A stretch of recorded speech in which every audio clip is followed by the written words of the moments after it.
Bienvenue à ma vidéo Comment faire un bon squat. Donc on entend beaucoup parler ces derniers temps de l'importance de faire des squats pour une fille autant pour un gars, pour avoir des fesses bien musclées, bien hautes. Mais avant tout, avant de vous lancer dans les centaines de squats ou les vingtaines, les plein de séries de squats, c'est très important de savoir comment bien l'exécuter, puisque le squat ce n'est pas seulement un exercice pour travailler le bas de notre corps, mais notre dos est interpellé, nos épaules, également nos abdominaux sont super engagés lorsqu'on l'exécute. Et pourquoi bien l'exécuter? C'est pour éviter de se blesser, principalement le dos et les lombaires. Donc, je me suis dit, pourquoi pas faire une vidéo sur comment bien exécuter le squat? Donc, la première étape, la voici. Pieds alignés avec nos épaules, notre plante et nos orteils pointés vers le haut. On peut s'imaginer qu'on va s'asseoir sur une chaise. Donc, le visuel, j'ai mis une chaise à l'arrière pour qu'on puisse bien voir la position et l'effet qu'on veut faire. Donc, je vous demande de mettre vos mains sur vos cuisses.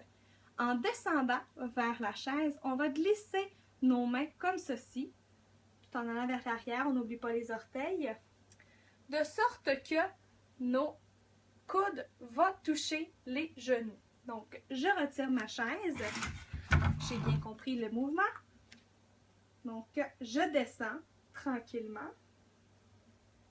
et je vais mettre mes coudes à mes genoux. Donc, on voit bien, mes genoux ne dépassent pas mes orteils et je suis vraiment en position 90 degrés au sol. Donc, on peut rester ici ou on peut vraiment faire le squat à répétition, c'est-à-dire on remonte. Et c'est bien important lors de la remontée, lors de série, que lorsqu'on remonte, on vient faire une pression et on vient serrer nos fessiers à l'arrière comme ça. Donc, on redescend et on remonte. De plus, en exécutant le mouvement, on va regarder vers le haut, notre poitrine fière, c'est-à-dire la poitrine exposée. On place nos mains et on le refait pour être sûr de toujours bien garder notre poitrine élevée. Et on remonte. On redescend et on remonte. Une fois que le squat sans poids est acquis pour vous et que vous sentez un défi supplémentaire, dès ce moment, vous pouvez ajouter des poids. Donc, d'où l'importance de bien garder notre menton vers le haut et la poitrine également, puisque lorsque nous tiendrons les poids, il faut que les épaules soient bien engagées. Donc,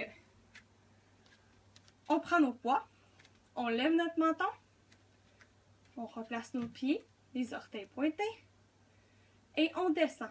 Lors de la descente, les abdos doivent être super bien engagés et les épaules bien solides pour tenir les poids le long de notre corps. Donc, on le fait. On remonte, on serre les fesses.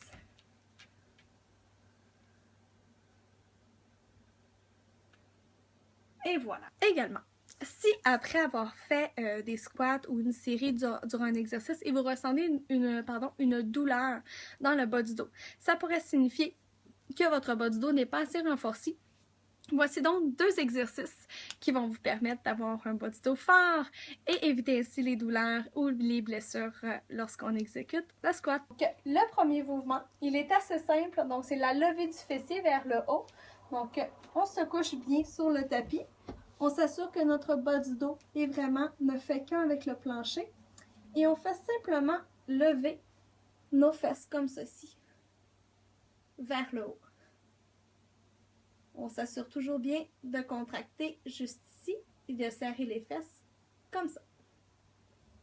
Également, le deuxième mouvement est assez simple. Cette fois-ci, on le fait sur le ventre. Et c'est simplement, on place les bras et les jambes couchés au sol et on les relève. Comme ceci. Donc, on fait 2 séries de 10 de chacun des exercices et vous devriez voir une amélioration dans le bas de votre corps. Et voilà! Donc maintenant, vous possédez les 5 étapes pour bien réussir le squat. C'est-à-dire, on place les pieds à la largeur des épaules, on lève bien notre plante des pieds et nos orteils pour être sûr que lorsque la descente, ce soit les talons qui prennent le choc. On lève bien notre menton vers le haut pour éviter de se faire des tensions au niveau du cou.